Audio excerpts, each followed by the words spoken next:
বাঙালিকে বাংলাদেশি বলে দাগিয়ে দেওয়া হচ্ছে।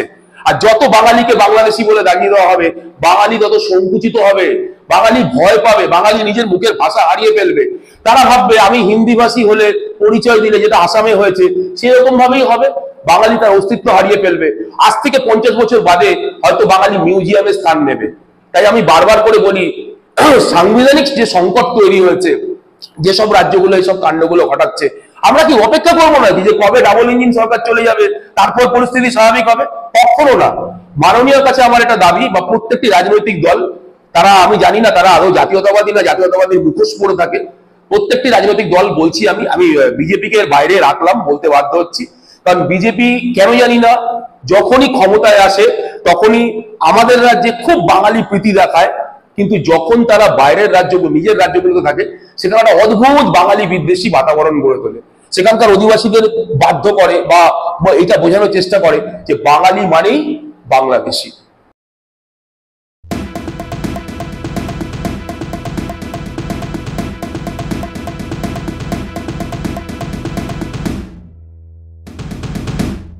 তাহলে আমার সেই বক্তব্য, আমি জানি না যখন ওই দিল্লিতে যখন বাঙালি দেবদেবীর মন্দিরগুলো, আমি কেন বলছি শুনুন, যে আমরা তো দেখছি যে উত্তর ভারতীয় সংস্কৃতিতে আমরা সম্পৃক্ত হয়ে উঠছি, অতিরিক্ত পরিমাণে আমাদের এখানে হনুমান মন্দির তৈরি হচ্ছে, রামের মন্দির তৈরি হচ্ছে, কিন্তু যখন আমাদের কালী মন্দিরগুলো দিল্লিতে ভেঙে গুড়িয়ে দেওয়া হয়, বাবা ভোলানাথের মূর্তি ভেঙে গুড়িয়ে দেওয়া হয়, দিল্লির বাজারে মা কামাখ্যাকে ওপেন অপমান করা হয়, তারপরেও কেন আমাদের মুখ্যমন্ত্রী টনক নড়ে না?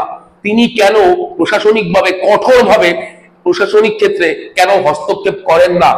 এ প্রসঙ্গে আমি একটা কথা বলি, বিহারের যে সাংসদ, রাজ্যসভার সাংসদ রাজারাম সিং, তিনি কিন্তু সদর্পের ঘটনার প্রতিবাদ করেছেন। তিনি বলছেন এটা সম্পূর্ণ অসাংবিধানিক। ডাবল ইঞ্জিন সরকারগুলো, আমি আবার বলতে বাধ্য হচ্ছি, ডাবল ইঞ্জিন সরকারকে যখন আমাদের রাজ্যে ভোট চাইতে আসে, তখন আমি একজন বাঙালি জাতীয়তাবাদী হিসাবে বলতে বাধ্য হচ্ছি, ওদের একটিও ভোট দেওয়া উচিত না। আপনারা তারপরে যে কোনো রাজনৈতিক দলকে ভোট দিতে পারেন, আপনারা তৃণমূলকে ভোট দিন, সিপিএম কে ভোট দিন, কংগ্রেসকে দিন, কিন্তু যেখানেই ডাবল ইঞ্জিনের সরকার সেখানেই কিন্তু বাঙালি অত্যাচারিত। দিল্লিতে অত্যাচারিত, কর্ণাটকে যতদিন পর্যন্ত কংগ্রেস সরকার ছিল ততদিন পর্যন্ত কিন্তু পরিযায়ী শ্রমিকদের উপর অত্যাচার হয়নি।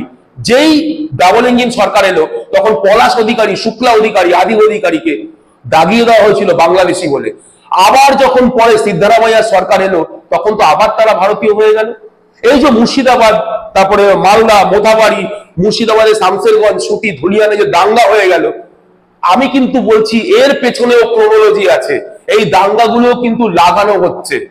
কারণ একটা কথা যেটা আমাদের পূর্ববর্তী, যেটা বলতে আমি বলছি, পূর্ববর্তী মুখ্যমন্ত্রী যেটা বলে গেছিলেন জ্যোতি বসু, যে দাঙ্গা কিন্তু কখনোই করা, মানে দাঙ্গা কিন্তু কেউ লাগায় না, দাঙ্গা ঘটানো হয়, এবং প্রশাসন পারে দাঙ্গাকে সঠিক অর্থে দমন করতে। যখন মুর্শিদাবাদে ধুলিয়ানে শামসেরগঞ্জে দাঙ্গা হলো, তখন যখন প্রশাসন বলল যে বাইরের থেকে লোক এসেছিল, এবং স্থানীয় লোকেরা যখন বলল তাদের মুখের ভাষা হিন্দি বা উর্দু, বা যেটা বাংলা নয়, তাহলে সেখান থেকে পরবর্তীকালে যখন দুজন মারা গেল বাঙালি, হরগোবিন্দ দাস এবং চন্দন দাস মারা গেল, পরবর্তীকালে ইজাজ আহমেদ মারা গেল, আমরা কেন হিন্দু বাঙালি মুসলিম বাঙালি হিসাবে দেখলাম? আমরা কেন তাদের পাশে এসে দাঁড়ালাম না?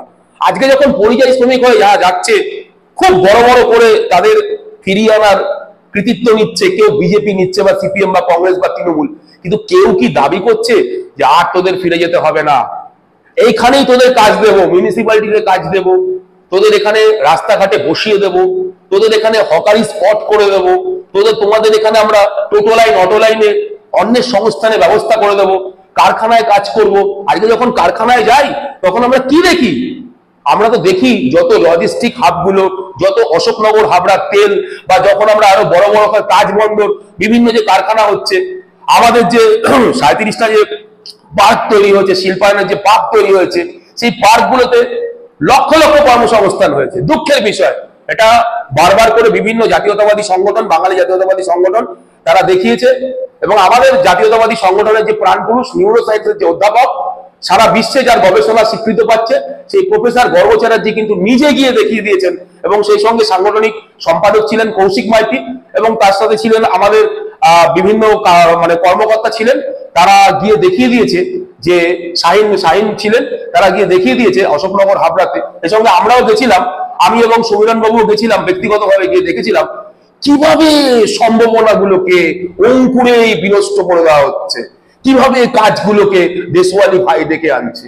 আজকে তারা আমাদের কাজটা দখল করে নিচ্ছে, আবার যখন আমরা তাদের রাজ্যে যাচ্ছি, বিশেষ করে তাদের রাজ্যে না, দক্ষিণ ভারত বা মহারাষ্ট্রে যাচ্ছি, যেহেতু মহারাষ্ট্রে ডাবল ইঞ্জিন সরকার, অত্যন্ত সুপরিকল্পিত ভাবে 2026-এর ভোট আসছে, সেই দিকে লক্ষ্য রেখে কি বাঙালিকে বাংলাদেশি বলে দাগিয়ে দেওয়া হচ্ছে। আর যত বাঙালিকে বাংলাদেশি বলে দাগিয়ে দেওয়া হবে, বাঙালি তত সংকুচিত হবে, বাঙালি ভয় পাবে, বাঙালি নিজের মুখের ভাষা হারিয়ে ফেলবে। তারা ভাববে আমি হিন্দি ভাষী হলে পরিচয় দিলে, যেটা আসামে হয়েছে সেরকম ভাবেই হবে, বাঙালি তার অস্তিত্ব হারিয়ে ফেলবে। আজ থেকে 50 বছর বাদে হয়তো বাঙালি মিউজিয়ামে স্থান নেবে। তাই আমি বারবার করে বলি, সাংবিধানিক যে সংকট তৈরি হয়েছে, যেসব রাজ্যগুলো এইসব কাণ্ডগুলো ঘটাচ্ছে, আমরা কি অপেক্ষা করবো নাকি যে কবে ডাবল ইঞ্জিন সরকার চলে যাবে তারপর পরিস্থিতি স্বাভাবিক হবে? কখনো না। মাননীয় কাছে আমার এটা দাবি, বা প্রত্যেকটি রাজনৈতিক দল, তারা, আমি জানি না তারা আদৌ জাতীয়তাবাদী না জাতীয়তাবাদীর মুখোশ পরে থাকে, প্রত্যেকটি রাজনৈতিক দল বলছি, আমি বিজেপিকে বাইরে রাখলাম, বলতে বাধ্য হচ্ছি, কারণ বিজেপি কেন জানি না যখনই ক্ষমতায় আসে তখনই আমাদের রাজ্যে খুব বাঙালি প্রীতি দেখায়, কিন্তু যখন তারা বাইরের রাজ্যগুলো, নিজের রাজ্যগুলোতে থাকে, সেখানে একটা অদ্ভুত বাঙালি বিদ্বেষী বাতাবরণ গড়ে তোলে। সেখানকার অধিবাসীদের বাধ্য করে বা এটা বোঝানোর চেষ্টা করে যে বাঙালি মানেই বাংলাদেশি। আপনারা দেখছেন আওয়াজ, রোজকারের হক কথা। ফর মোর আপডেটস অ্যাবাউট আওয়াজ, please subscribe our YouTube channel.